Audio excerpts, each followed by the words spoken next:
Genesis 47 shows Joseph's leadership and God's provision during a time of crisis. Joseph introduces his family to Pharaoh, and they tell Pharaoh that they are shepherds. Pharaoh welcomes them, gives them the land of Goshen, and puts them in charge of his own livestock as well, keeping them separate from the Egyptians.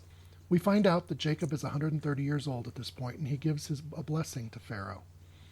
We then get a glimpse of Joseph's wisdom in how he manages the food shortage.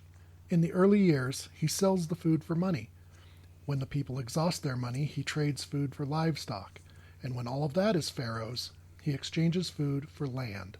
Eventually, the people have to offer themselves as Pharaoh's servants in return for sustenance.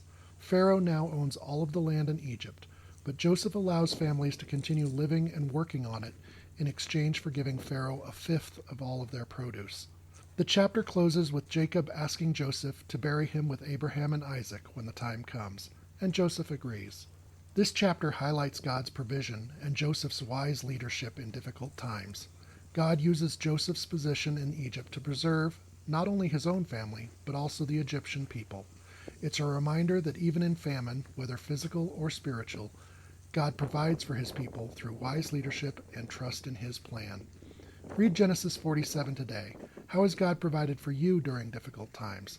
Let me know in the comments and join me as we walk through the scriptures together.